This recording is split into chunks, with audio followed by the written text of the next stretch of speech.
तो दोस्तों बहुत बहुत स्वागत है और मेरे साथ जुड़ गए हैं कपिल परमार, जिन्होंने पहली दफ़ा हिस्टोरिक ब्रॉन्ज मेडल जीता है जूडो में। जी हाँ, जो कभी नहीं हुआ वो कपिल ने करके दिखाया। कपिल बहुत बहुत स्वागत है। Thank you ma'am, thank you so much. Kapil, judo किस तरह से जो है आपने खेलना स्टार्ट किया और क्या था कि आपने सिर्फ जूडो ही लिया?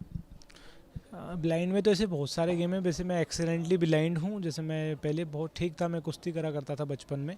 2009-10 में मुझे करंट लगने से एक हादसे में मेरी पंप पे पानी भरने से हादसे में आग चली गई थी, रोशनी। क्योंकि मैंने बहुत सारे डॉक्टरों को दिखाया, उससे भी मुझे कोई फ़र्क नहीं पड़ा। फिर जैसे तैसे मेरी 20% आग बची है, 80% ब्लाइंडनेस हूँ मैं। कपिल, यहाँ पर ब्रॉन्ज मेडल जो है, आपने ब्रॉन्ज की उम्मीद की थी या आप ये सोच के गए थे यार इससे बेहतर जो है मेडल लेकर आएंगे? और ऐसा गेम जिसमें इंडिया ने कभी मेडल नहीं जीता है। मैम, ब्रॉन्ज़ की उम्मीद नहीं थी। मैंने बहुत कंपटीशन में गोल्ड दिए हैं, क्योंकि ये मेरे कोच जानते हैं, मनोहर अंजार जी। क्योंकि मैं आठ आठ इंटरनेशनल मेरे गोल्ड हैं, 2-3 ब्रॉन्ज़ है, 2 सिल्वर है। वो एशियन गेम में मेरा सिल्वर है, वर्ल्ड गेम में मेरा सिल्वर है, ग्रैंड पिक्स में मेरे गोल्ड है, ग्रैंड स्लैम में मेरे गोल्ड है, वर्ल्ड चैम्पियनशिप, कॉमनवेल्थ चैम्पियन, सब में मेरे गोल्ड है। और मैं पिछले 1 साल से वर्ल्ड का नंबर 1 खिलाड़ी बना रहा था। रैंकिंग से हटा ही नहीं था अपनी, हर कॉम्पिटिशन में जाता गोल्ड मार के आ जाता, रैंकिंग बना के। तो मेरे 2700 से 28 पॉइंट थे मेरे। तो मेरे को तो पूरी उम्मीद थी कि मैं गोल्ड लाऊंगा। पर वो एक वजह ऐसे हुई कि हम थोड़ा साउंड सिस्टम पे काम करता, हमारे कोच हमें पीछे से गाइड करते हैं, चिल्लाते हैं ये मार, अब ये टेक्निक कर। तो उस पर काम करते हैं। तो क्या हुआ कि पेरिस में एक तरफ पेरिस वालों की फ़ाइट चल रही थी, एक तरफ मेरी फ़ाइट चल रही। तो पेरिस को ज़्यादा चेयर कर रहे थे वहाँ के लोग, तो वो बहुत तेज ताली चिल्लाना, तो मुझे सोच समझ नहीं आया।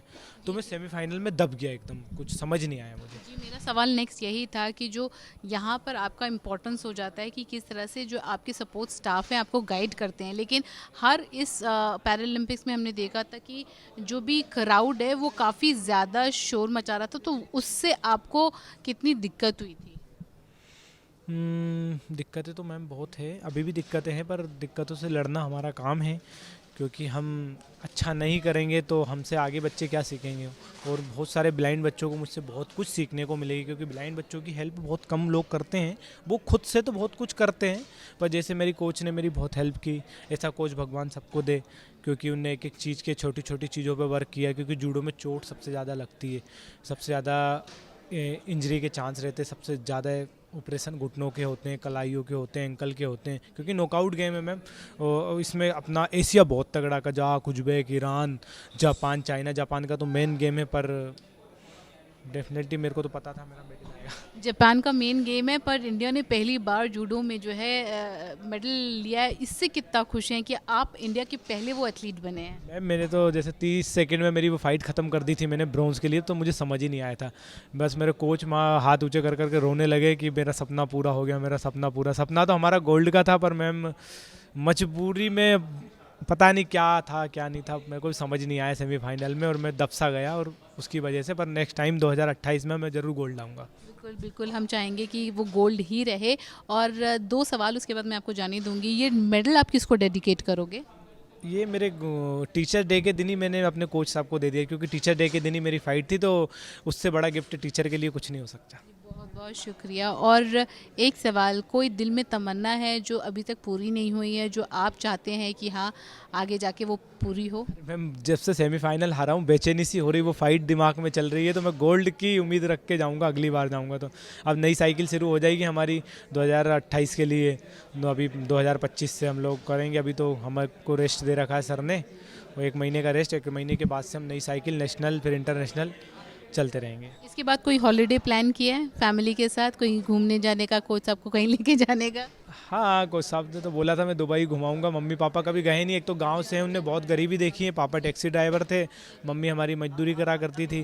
तो बेसिकली उनने एशियन गेम में मेडल आने के बाद तो पापा ने तो टैक्सी बेच दी, वो अपना बड़ा आराम कर रहे हैं। माता जी ने मजदूरी करना छोड़ दी, वो अपना घर पे हाउस वाइफ का काम कर रहे हैं, खाना बनाना, मेरी डाइट बनाना, और जो भी है बस मेरे ऊपर वर्क कर रहे थे पूरी फैमिली मेरी। अभी तो ओलंपिक का पूरा 6 महीने से फोकस मेरे ऊपर ही था उनका। अभी हॉलीडे प्लान्ड है?